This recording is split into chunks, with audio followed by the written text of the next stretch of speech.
Last May we had our team building in Pau, a little village in the north of Catalonia. Among the activities carried out during this sunny weekend, we met the man who talks to trees, who told us about nature and how to remove the bark from a tree.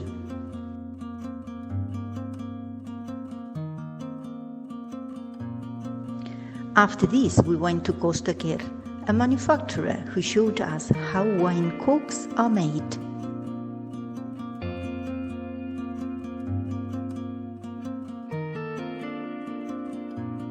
On Saturday morning, we invited some of our partners to listen to Xavier Marcet, a management strategy and innovation consultant, and then we all had a very nice meal.